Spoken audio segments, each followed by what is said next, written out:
Magandang araw sa lahat.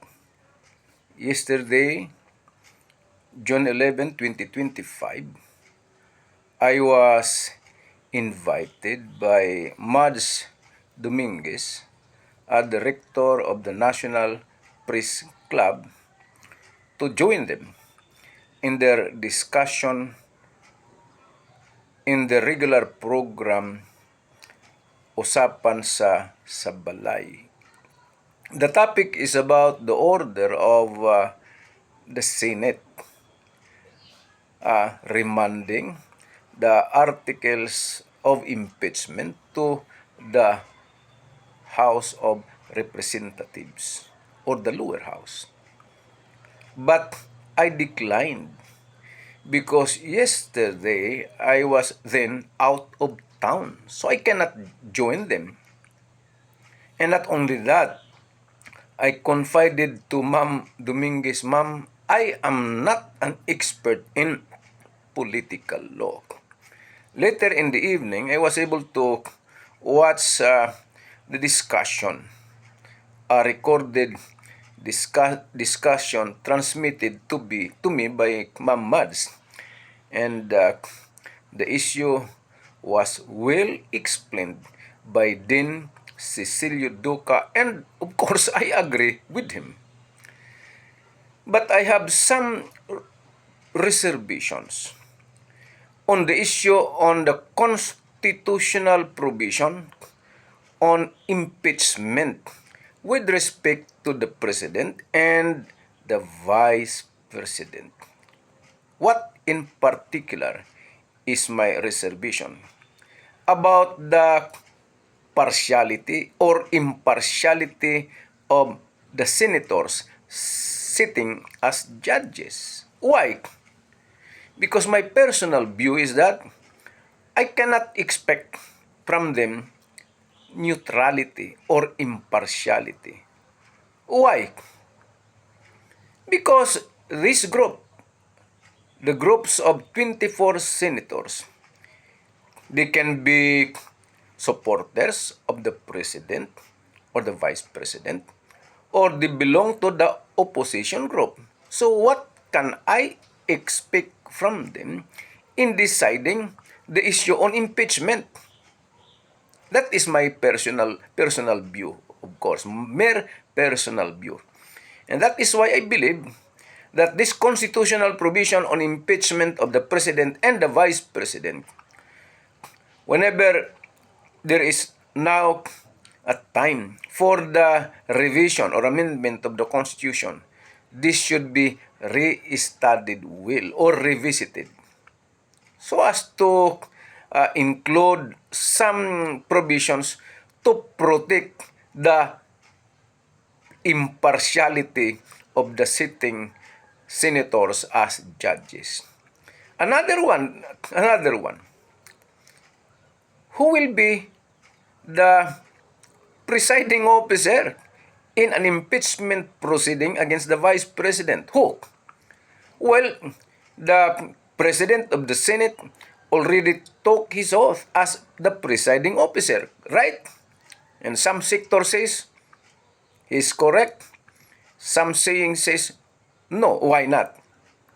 Well, under the 1987 Constitution, the president shall be removed from office by impeachment. And whenever the president is on trial on impeachment, it is the Chief Justice who will act as the presiding officer. But how about if it is the Vice President? Well, remember also that under the Constitution, the Vice President shall be removed from office in the same manner as that of the President. So who will act as the presiding officer in an impeachment against the Vice President, not the Chief Justice? Well, I will not give an opinion on that. But as I said earlier, I am not an expert in political law. Okay. Now, with respect to impartiality, that is really the main issue. So, for instance, Here is now the evidence presented by whom? By the prosecutors. Oh, whatever evidence you will present, a senator or a group of senators will vote for the acquittal or for the conviction of the vice president or president. Not because of the evidence presented, but because they are politically inclined to support the respondent president or the vice president. And as I have said a while ago, comes the appropriate time, this should be re-studied very, very well. So, mga kababayan, sa impeachment ngayon ng Vice President, applicable din naman pag sa Presidente. Siyempre, ang gusto natin ay hustisya. Pag sinabing hustisya, yung totoong hustisya kung saan ang hukom ay walang kinikilingan. Tulad sa judiciary. Yung judge wala namang kinikilingan yan. Bakit? Hindi naman niya kilala yung akusado, right? Pero sa impeachment ng president at vice president, hindi lang kilala nila ang presidente or vice president. Sila ay supporter ng vice president or they belong to the opposition group. So ano ang mapapala natin dyan na sila ay walang kinikilingan or impartial? Sa pananaw ko, sarili ko, wala. Kaya lang, hayaan na natin yan. Sa ngayon, yan yung saligang batas. Igalang na lang natin yan. Yan, nandyan na yan. Halimbawa ngayon, na i-remand na ngayong articles of impeachment sa lower house, sa House of Representatives. Hayaan na natin silang magsusuri muli at ibalik, kung sakali yun ang decision nila, ibalik yung articles of impeachment sa Senado. Ngayon, pag bumalik na sa Senado, huwag na natin silang pakialaman kung anong gagawin nila. Bakit? Ipinagkaloob na yan sa kanila ng sambayanang Pilipino when the 1987 Constitution was ratified on February 2, 1987. I'm so sorry. Kasama ako sa bumutong yes. Hayaan na natin. Yan na yung kagustuhan ng mamamayang Pilipino. Kung halimbawa, ang desisyon, halimbawa ito kay Vice President, i-absuelto, magwiwilga tayo. Kahit anong wilga, pinagkaloob na nga yan sa Senado. Kung konbikto, magwiwilga, yan ang hayaan na natin yan. Pinagkaloob na nga. Kagabi, napanood ko sa television, mayroong mga nagrarally doon sa gate ng Senado para daw ipagpatuloy ang impeachment proceeding. Sino ba tayo? Naratipikahan na nga ang saligang batas at ipinagkaloob yung desisyon na yan sa Senado. Sabihin, mali kasi, wala kasi, bakit ikaw ang judge, ikaw ang nag-motion, bakit binalik sa Kongreso? Anong magawa natin nga? Ipinagkaloob na nga sa kanila, tama man o mali. Kasi kung pipilitin natin sila, asa na ang hustisya? May hustisya ba pag pinilit natin ang hukom? Wala. Ganon din yung maraming sectors, different groups, mga eskwelahan, dami nga, mga abogado, kakilala ko pa yung iba dyan, kakilala ko. Pero, pabayaan na natin sila. Kasi kung daldal tayo sa media, etc. At halimbawa, natakot yung senador, kailangan ikumbikto ko itong vice president. Kasi nakakatakot, baka hindi na ako iboto sa susunod na halalan. O kaya, kailangan ikumbikto ko itong si Sara. Baka hindi nila ako iboto na sa susunod. So, either conviction or acquittal, parehong may pangamba ang hukom na senador kung tayo ay pinipressure natin sila. Ulitin ko, gusto natin ng hustisya? Pues, huwag natin silang i-pressure. Halimbawa na lang sa hukom.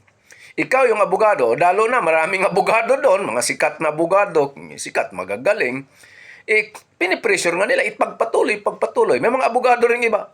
Yung iba't medyo tahimik na, pero parang huwag ipagpatuloy.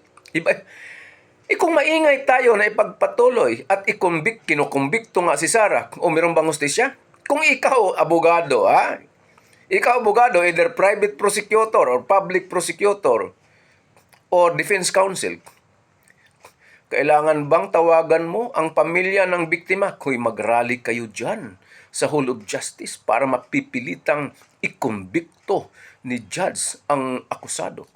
Yung akusado, pamilya naman ng akusado, huy, mag-rally kayo para i-absuelto ni judge yung kamag-anak nyo na nakakulong sa ngayon. Oh, meron bang hustisya pag ganyan? Inabsuelto ni judge, bakit? Natakot, kinumbikto, bakit? Ay, natakot. Where is justice? Walang hustisya dyan. O di ba? Abogado, siyempre walang abogado, di ba? O gawin ba ng abogado? Wala namang gumagawang abogadong ganyan sa hukuman. Wala. Isa Senado, isa ngayon wala naman, kung hindi yung mga sa media, social media, mga palabas nilang mga comment nila tungkol doon, mga official comments ng iba-ibang eskwelahan. Hindi naman abogado lang, mga eskwelahan.